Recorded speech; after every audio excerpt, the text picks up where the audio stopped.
Meeting of the Cape Cod Commission on Thursday, December 16, 2010 to order. The first item of business is the roll call. Barnstable, Royden Richardson. Present. Bourne, Michael Blanton. Brewster, Elizabeth Taylor. Present. Chatham, Lynn Pluffner. Dennis, Richard Roy. Eastham, Joy Brookshire. Here. Falmouth, Mario de Gregorio. Here. Harwich, Robert Bradley. Here. Mashpee, Ernest Vigilio. Orleans, Peter Monger. Present. Provincetown, Austin Knight. Present. Sandwich, Joanne O'Keefe. Truro, Peter Graham. Present. Wellfleet, Roger Putnam. Here. Yarmouth, John McCormick Jr. Here. County Commissioner, Sheila Lyons. Minority Representative, John Harris. Native American Representative, Mark Hardy. Governor's appointee, Herb Olson. Here. I believe we have a quorum. Thank you very much. The next item on the agenda is public comment for any items that are not on the agenda. I see nobody coming forward. The next item on the agenda then is our Executive Director's report. Paul? Thank you, Mr. Chairman. I just want to report back to the full commission that the watershed tours have ceased for the rest of the calendar year. We've been to 6 watersheds, which comprise about 57% of the acreage of the affected 46 nitrogen-sensitive watersheds. So we've covered a lot of ground, although a lot of the remaining watersheds are smaller in nature. So we will be meeting over the next week or two to reformat that, and we'll probably be back at it in late January with a reformatted approach to the watershed tours, which I think have been generating a lot of very useful discussion to date. Additionally, I do want to point out to the members some actions taken by the Assembly of Delegates, some discussions. Yesterday there was some further discussion about the wind standards that we sent to them a few weeks back. Had a conversation with Delegate Taylor from Falmouth, and so we will be reconvening a joint meeting of the Planning Committee and the Regulatory Committee to discuss the next steps. So we will review the Assembly's input from 2 meetings ago and discuss the possibility of a threshold, possible modifications to the standards, which I think are more clarifications than really a lot of new subject matter. And then what I would like to do for them is to outline the technical bulletin process, the consultants that we're going to have to bring on, and some of the things that we're going to consider in that technical bulletin. And maybe take, for the first time, a step in sort of convening a Cape-wide Citizens Advisory Committee to work through that technical bulletin process. And I think that will answer most of the concerns I have heard from the Assembly. I think a lot of, I think the Assembly has shown good instincts in this. But the facts of the matter are that we put forward the standards because we had projects in front of us right now that we had no standards to review. And we had anticipated that those standards would be the first step in a process that would evolve, and would evolve with the ocean DCPC process that's playing out more in a summer time frame as it relates to potentially new ordinances. But what we hear from the Assembly is that they don't really want to wait that 6-month period for the land-based turbines. And in fact, it could be that separating the issue of land-based wind turbines from the issue of offshore wind turbines may be an appropriate thing to do. So I think the Assembly has used good instinct. It still concerns me somewhat that we have no standards on the books right now, but I'm committed to work as quickly as the Commission can with staff to produce a document, hopefully in a February time frame, for the Assembly. So There have been discussions about a Cape-wide DCPC for wind turbines. We are in receipt of a letter from the Falmouth Planning Board to the county commissioners asking them to consider the nomination of a Cape-wide DCPC. I'm also aware of some efforts on the Lower Cape to consider a similar thing. I think that we can get cut to the chase and get to a point where we have thresholds and standards without having to go through a Cape-wide DCPC nominating process. But as you know, that's a tool in the act, and it's available to a number of organizations across the Cape, so we really react to the DCPC nominations. So that's where we are with the wind discussion with the Assembly, but I think we're headed in a good direction there, but there will be a lot of work required from the Commission and from the Planning Committee and the regulatory committees over the next 30 days, really, 30 to 45 days, in order for us to meet the goal of having something to the Assembly in a February timeframe. So there'll be a lot of discussion on that. I just want to alert you to that. Additionally, IBM is in town. They were actually in this room a few hours ago, and they're conducting interviews based on the new partnership that we have with IBM. And so we'll be looking at a workshop with them to discuss the creation of a center for center of excellence for water resources on the Cape, and a discussion of a strategic information officer kind of position, so that we can look at those activities where there's an economy of scale as it relates to information collection on a regional basis. And it's hopeful that this will produce a structure by which we'll be able to support towns in offering a higher value service at a lower cost going forward. But what's most promising, I think, is the work in the water space, as they like to refer to it. I think this partnership has the potential to produce partnerships that will allow us to get more attention from some of the regulators, DEP or EPA, and may, in fact, allow us to have discussions about how to move forward with capital infrastructure in a less intense way than would be required if we don't have this information available. So I think there is some great promise in our partnership, and we are moving along fairly rapidly. So we'll have some more feedback for the Commission in total by the end of January. Really, we'll be talking about a phase 2 of this IBM partnership. So there's a lot of work going on in wastewater and wind and economic development, but we've made a lot of progress this year too. So I think it is important to reflect on that, given that we're in the last month of the calendar year.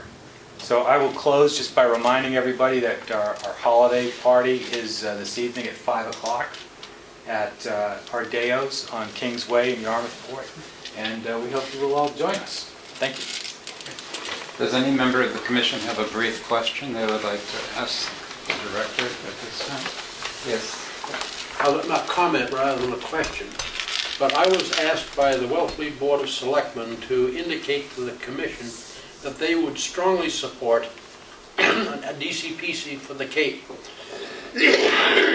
We are one of the towns who, when faced with a 450-foot wind turbine, voted it down at town meeting for two reasons. One, that there were no standards involved, and secondly, because we don't believe that structures of that size belong on the Cape. At least they don't belong on the Outer Cape. So that we would strongly support a DCPC that will provide time to develop standards and criteria for wind turbines on the Cape. Thank you, Mr. Chairman. I think you knew that already. I did. That's nice to hear it said. Yes. Somebody else? If I can just, I'm sorry. in answer to that, no, I'm sorry, because I left a piece of it. It will be January soon before we know it, and so we'll start once again our annual visit to the boards of selectmen. And I'd like to start in Wellfleet. So I'll be contacting you, Roger, and we're going to sit down. And I hope that we can have that discussion. This is part of the balancing act I think we're going to have to consider when we look at the wind turbine regs. You know, what kind of standards do we have in place? What information do we have that back them up, and is that sufficient with a threshold to move forward? Or is it necessary to take a full 12 months to look at that? So we're going to start in Wellfleet, and last year we did all 15 boards of selectmen in 3 months. So that's our goal again this year. All right. The next thing on our agenda is the minutes of our October 28th meeting. And everybody has had these by mail. That's it now. I'll move the minutes as presented. Is there a second? And all in favor, signify by saying aye. Aye. Any opposition? Any abstentions? One. One abstention. Thank you. Okay. All right, the next thing on the agenda is a public hearing, Chatham Park Cellular Tower Extension. And on December 2nd, the hearing was continued from that time until today. And I would like to ask the chairperson of the subcommittee to move regarding the minutes from the December 2nd meeting, subcommittee meeting. I would appreciate a motion from one of the committee members, those who are apparently present, to approve the minutes of December 2nd, 2010. So moved. Do we have a second? Do we have anybody? Roger, weren't you there for all of them? I was there for all, yeah. Oh, okay, all right, But I was the alternate. okay, that's fine, you still count. All in favor? Aye. Any opposed? Any abstaining? Minutes are done. Thank you very much. I'm going to ask Paige Sapija for a presentation on the draft decision. Thank you, Mr. Chair. Again, for the record, I'm Paige Sapija, Regulatory Officer here. I'm going to review the draft decision for the Commerce Park Chatham Cell Tower Extension Project. I'd just like to note that here for representing the applicant, Seacoast Tower Development, is Eliza Cox, and she is here with Dan Klasnick, who is obviously Verizon Wireless. I'm going to begin with discussing the existing conditions, move on to the proposed project, Cape Cod Commission jurisdiction, review the subcommittee decision, and conclusions. Behind me is a picture of the existing setting. You should have a larger image of this in the September staff report. It's an aerial view. The red arrow is pointing to the project site. And currently there is a 4,000 square foot metal building and the existing 80-foot monopole. There's also an existing cell tower compound that is approximately 1,300 square feet. And it contains 2 equipment shelters and 1 equipment cabinet. And it is enclosed by a wooden stockade fence. I'd just like to note the existing tower was not viewed by the Commission because at that time it did not meet one of our thresholds. And just to orient you, to the east is the town landfill, to the south is the Cape Cod Rail Trail and Route 28, and to the west is Route 137. Now behind me is a plan from the proposed project. You should have this as one of the attached plans to the draft decision in your packet as well. The applicant is proposing to extend the existing 80-foot tower by 35 feet, which will result in a total height of 115 feet. The expanded compound area is going to be 2,737 square feet, and it will accommodate 3 new equipment shelters and will also remain enclosed by the wooden fence. The project qualifies as a DRI under Section 3I2 of the Commission's enabling regulations. The entire text is behind me, but to paraphrase, it qualifies as the attachment to an existing wireless tower that increases its overall height above existing grade by more than 20 feet. For procedural history, we received the hardship exemption application on April 14. The application was deemed complete on August 12. The first public hearing was held on September 21st, and that was a substantive hearing, followed by a procedural hearing on October 14th, where the hearing was continued by hearing officer to October 26th, which was also a substantive hearing. And on December 2nd, the last full commission meeting, it was continued by hearing officer to be before you today. There were 2 subcommittee meetings. On October 26th, the subcommittee deliberated on the project and voted unanimously to direct staff to draft an approval decision with conditions. So on December 2nd, the subcommittee reviewed and amended the draft decision and voted unanimously to forward the draft decision to the full commission for a vote today. Now, as the date of the first public hearing was September 21st, the project was reviewed subsequent to the 2009 RPP as amended, and by the requirements of Technical Bulletin 97-001, and that is the technical bulletin that contains guidelines for DOI review of wireless towers. And when I say technical bulletin throughout my presentation, that's what I'll be referring to. The technical bulletin does contain guidelines for both dimensional requirements and design standards. Each of those is further broken down into tower height and setbacks and fall zones, and camouflage and buffers, colors, and equipment shelters. I'll be discussing the tower height first. The technical bulletin allows wireless service facilities up to 150 feet in height where the town has established a wireless facility overlay district. And the subcommittee found that there is no wireless facility overlay district in Chatham. However, the use is a special permitted use in the industrial zone district, and the existing tower was constructed pursuant to a dimensional variance, in order to exceed the 30-foot height limit by the Chatham Zoning Board of Appeals back in 2006. As the applicant will need to secure a modified height variance for the additional height, the subcommittee found that any future relief granted to the height requirements of the zoning district by the Town of Chatham Board of Appeals would fulfill the requirement that the town have a wireless zoning facility overlay district. And this is outlined in general findings 13 and 14 in your draft decision.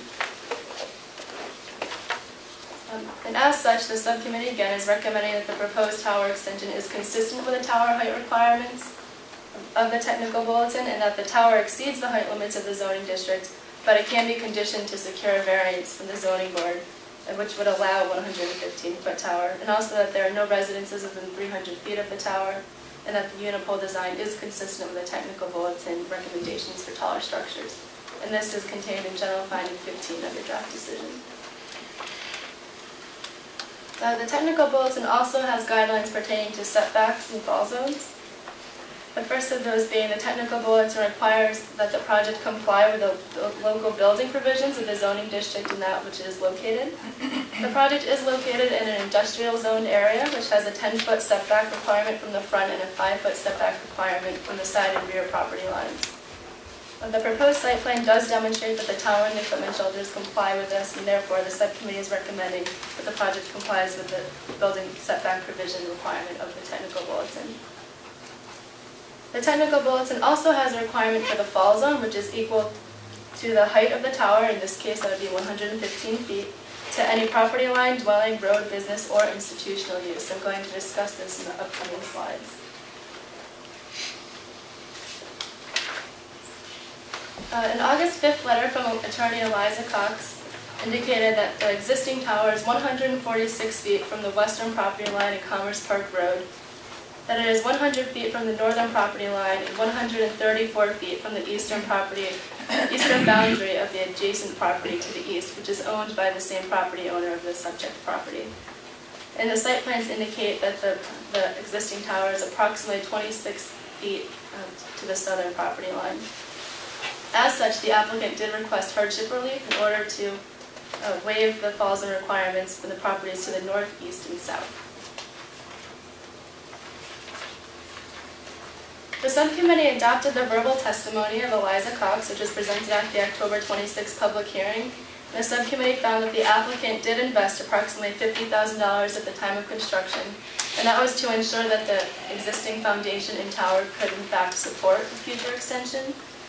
And they also adopted her testimony and found that relocating the existing tower in order to comply with the fall zone requirements would cost over $300,000. As such, the subcommittee is recommending that the applicant has met the burden of proving that a financial and another hardship exists in complying with the fall zone requirements. However, the subcommittee did request letters from the abutting property owners who either own property or buildings within the fall zone, within the extended tower's fall zone, and these were again the properties to the north, eastern, and south of the proposed extension, and the applicant did provide those. So the subcommittee found with the letters from the abutting property owners that desirable relief from the fall zone requirements of the technical bulletin may be granted without substantial detriment to the public good and without nullifying or derogating from the intent or purpose of the act. And then, to continue to design standards, the tower is proposed to be painted white in order to match the existing pole. The subcommittee found that this is consistent with the technical bulletin approach of painting the tower to blend it with the sky and the clouds. And also the equipment shelters are proposed to be designed with a traditional Cape Cod style and again located behind the wooden stockade fence, and this again is consistent with the technical bulletin requirements. The technical bulletin does recommend that the applicant submit a balloon or crane test and also a visibility map, and this is to demonstrate the visual impact that the proposed extension may have upon the view shed. And a balloon or crane test is just what it sounds. It's when a balloon or a crane is elevated to the height of the proposed tower. So in order to help people gain an understanding of how visible the proposed tower or the extension may be. And the visibility map is just a map that indicates areas that from around the surrounding tower that the tower would be visible from. Now the applicant is requesting hardship relief from these recommended tests. However, they did submit photo simulations of the proposed structure and they provided a description of the visibility from the nearby Cape Cod Rail Trail and Route 28 in order to demonstrate the potential visual impact of the extended tower. And the subcommittee adopted the written testimony of Eliza Cox and found that a 2-day crane test would cost approximately $5,000 and lead to permitting delays. And further, that a crane test was conducted at the time of the original permit back in 2006. And this is contained in finding HPCC F5 of your draft decision. As such, the subcommittee found that the applicant has met the burden of proving that a financial and other hardship exists. And they further found that the desirable relief, which is waiving the requirement for the crane test and the visibility map, may be granted without substantial detriment to the public good and without nullifying or substantially derogating from the intent or purpose of the Act, because the applicant has provided alternative means to understand the visibility of the proposed tower, and that is in finding HPCC F6 of the draft decision. That was just a review of some of the more significant findings. The decision does contain other conditions related to community character, water resources, exterior lighting, and waste management. Specifically, that each new carrier co-locator provide elevation plans of the equipment shelters, submit exterior lighting plans, and allow commission staff to conduct a site visit to ensure compliance with the exterior lighting plans. And also that they submit a construction demolition waste plans and comply with the Massachusetts hazardous waste regulations. And lastly, that any backup generators be powered by natural or propane gas or battery. Again, for the Commission to approve the project, it must be consistent with the minimum performance standards of the Regional Policy Plan. And the subcommittee is recommending that with the conditions in place in the draft decision, that the project does comply with the standards. It must also be consistent with local zoning bylaws, and you should have correspondence in your packet from Terry Whalen, he's the town planner, dated September 20th and October 26th, saying the project does comply. And I'd just like to note that Terry Whalen was invited today and has seen the draft decision as well and didn't have any comments on it. And the project must also be consistent with a certified local comprehensive plan. And again, the correspondence from Terry Whalen indicates as such. The project must also be consistent with any district of critical planning concern. And as the project is not located in one, this criterion does not apply, and it could be considered consistent with it. And lastly, the probable benefits of the project must outweigh the probable detriments. And the subcommittee is recommending that the probable benefits do outweigh the probable detriments, and this is outlined in general finding 5 of your draft decision. So lastly, I would just like to note the subcommittee has unanimously voted to recommend approval of the project with conditions. I'd be happy to answer any questions as well as the applicant if you have any. Yes. Thank you. Thank you. I have a couple of questions, if you don't mind, if I just start. I was wondering what the committee felt the risk factor might be for the fall zone hardship exemption.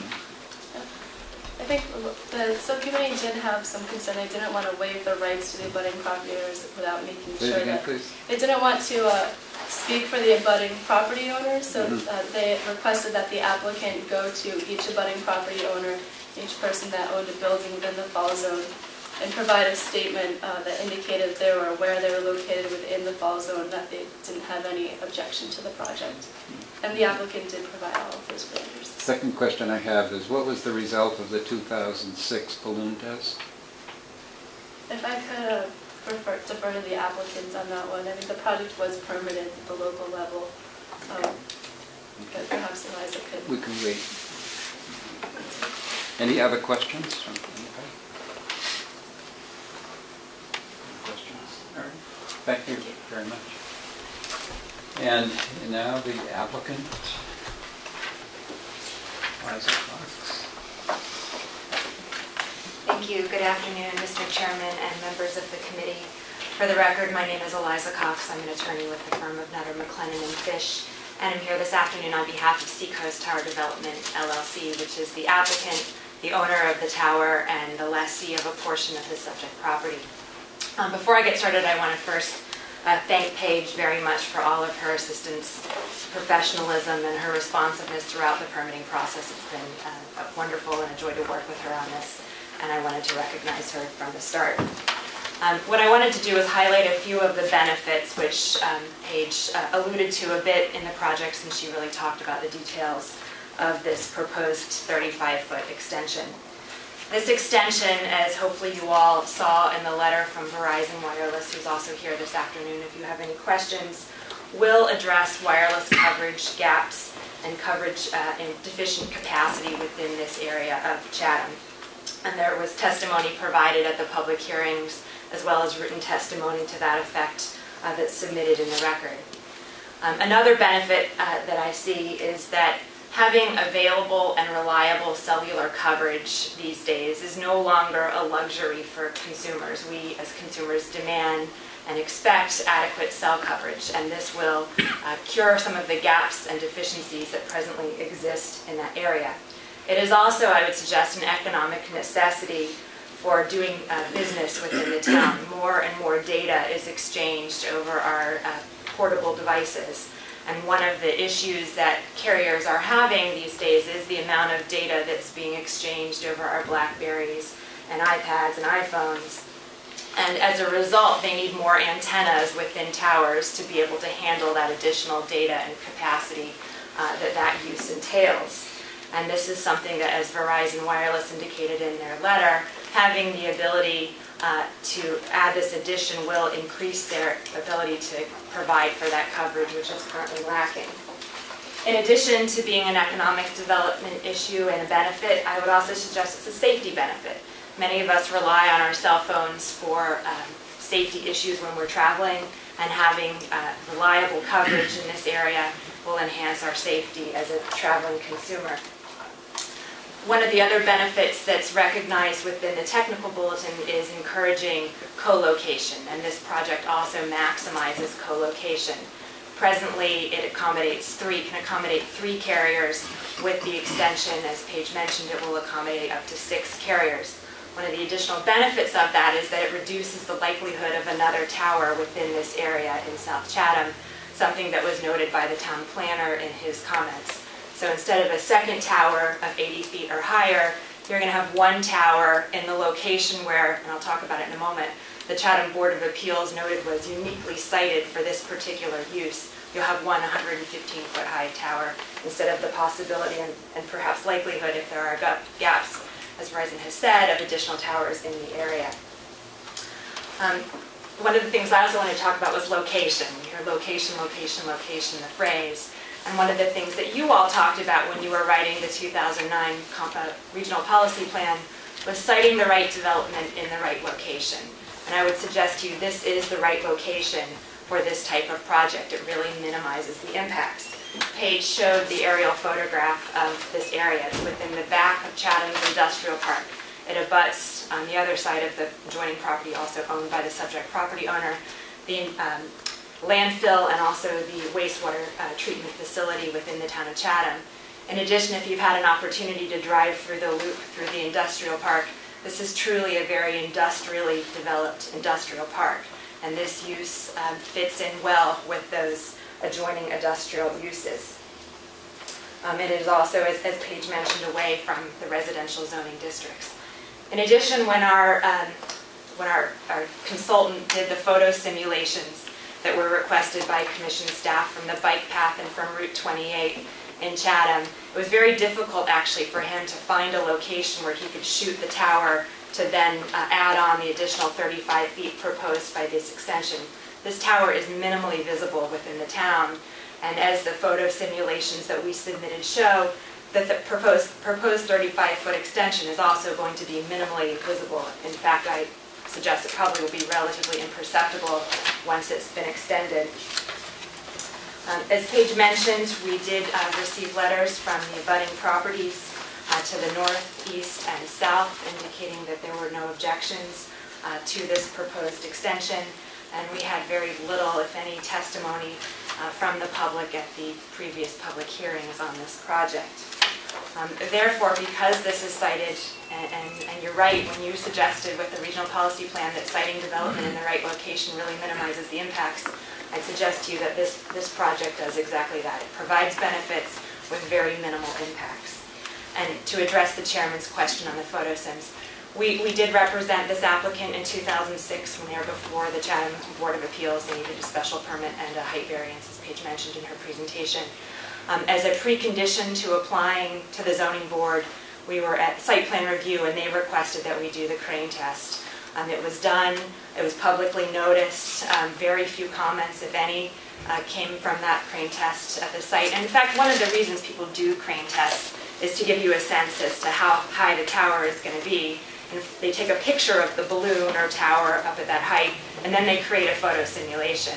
What we found through this process is that you actually get a more accurate depiction when you use the existing tower and add the 35 feet on, which is what our photo simulations have done, rather than now trying to do a crane test to then create photo simulations. What we've submitted is less expensive to the applicant and actually gives you a more accurate projection as to what the tower will look like. Verizon is here if you have any questions on coverage or the letter that they submitted. Otherwise, I'd be happy to try and answer any questions that you may have. And again, I want to thank Paige and also the subcommittee who put in a significant amount of time in reviewing this project. Thank you. Thank you. Does anybody have a comment, a question at this time? Mr. Chair? First, excuse If me. you may, I'm sorry. I didn't introduce or make note of the fact that David Maxson, Commission Consult, is here as well. So he's our consultant for wireless towers, and if you have any questions, you could also answer them for Would you. you like to say anything at this point? Well, at this juncture, my name is David Maxson with, in this case, Broadcast Signal Lab. My company has changed names, so in the future it'll be under a different name, but for this case it's that. This was quite a fairly simple thing to review and didn't require much participation from me in the committee meetings, subcommittee meetings. There is one thing that just sort of popped out at me that I hadn't thought to ask before. And it falls on the fact that 2 nights ago I was in the town of Nahant, where a wireless company that uses what's called the 700 megahertz spectrum wants to add 700 megahertz antennas to a similar type of a monopole where they already occupy a space inside the pole, and they have to fatten up their section of the monopole to fit those antennas. And I just wondered, Mr. Chairman, if we might just ask Mr. Tevis what this expansion to 700 megahertz might do to the design of the pole. Will it need to be increased in diameter to accommodate the new service? Thank you. Would you like to answer that question? Good evening. I'm trying to find out what the actual design of the pole is, but typically if a pole is between 24 and 30 inches in diameter, we can normally live with that. That can accommodate the size of antennas that we use most of the time. And I do think that this monopole is about that size. Thank you. You're welcome. Thank you. You are welcome. Anybody else?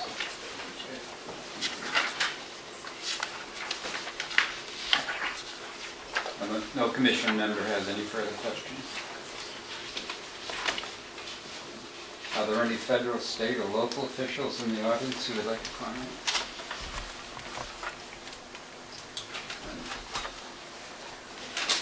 Any members of the public who might be here who would like to comment?